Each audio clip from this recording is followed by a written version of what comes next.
আসসালামু আলাইকুম রহমতুল্লাহ ওবারকাতুহু।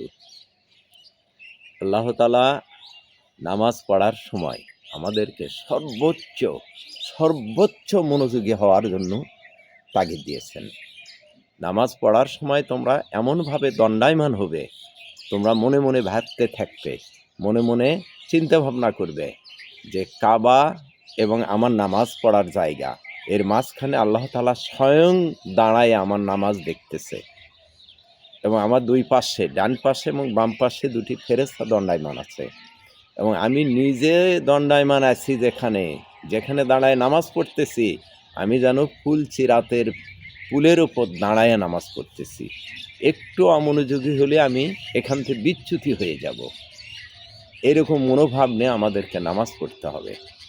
আর এই নামাজ পড়ার সময় এমনভাবে মনোযোগী হতে বলেছে, যারা এই মনোযোগী হয় না, যেমন তিনটা বিষয় বলেছেন। এক নম্বর বিষয়, যারা নামাজ পড়ার সময় মোরগের মতো ঠোক্কর মেরে নামাজ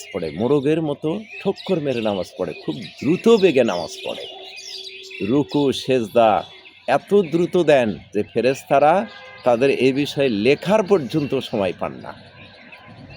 2 নম্বর, যারা শৃগালের মতো বা কুকুরের মতো বসে নামাজ পড়েন, রুকু বা সেজদার সময়, বিশেষ করে সেজদার সময় তারা হাত দুটো মাটিতে এমনভাবে লেগে দেন যে কোনোইটা হাতের তালু এবং কোনোইটা মাটিতে লেগে যায়। এভাবে কি বসে? কুকুর বসে। এই কুকুরের বসার মতো যারা নামাজ পড়ে, অথবা দুই পা পিছনের দিকে খাড়া করে দিয়ে বসে, এই কুকুরের মতো করে যারা নামাজ পড়ে, এটা আল্লাহ নিষেধ করেছেন। নামাজে বসার সময় যখন উঠবেন তখন বাম পায়ের ওপরে বসবেন এবং ডান পাটা খাড়া থাকবে, ডান পায়ের বুড়া আঙ্গুলটা সব সময় কেবলার দিকে থাকতে হবে। 3 নম্বর, যারা শৃগালের মতো এদিক ওদিক তাকায়, স্যালুবালু করে এদিক ওদিক তাকায়, কে কি করতেছে।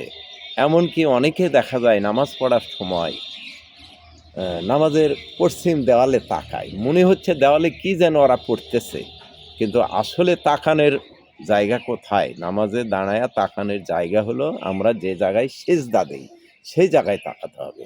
অথচ অনেকেই দেখা যায় সেজদার জায়গায় না থেকে ডানে তাকায়, বামে তাকায় এবং সবসময় দেওয়ালের দিকে বা আকাশের দিকে দেখে থাকে।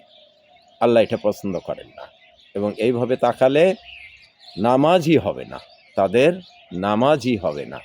যদি তারা মোরগের মতো ঠোকর মেরে নামাজ পড়ে, শৃগালের মতো বসে বা কুকুরের মতো বসে এবং নামাজের সময় এদিকে ওদিকে তাকায়, আল্লাহ তাআলা বলছেন ওদের নামাজ আসমানে ঝুলন্ত অবস্থায় থাকবে, আমি ওটা কবুল করব না।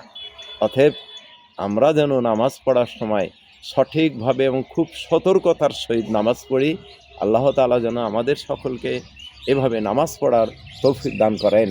আসসালামু আলাইকুম ওয়া রাহমাতুল্লাহ ওয়া বারাকাতুহু।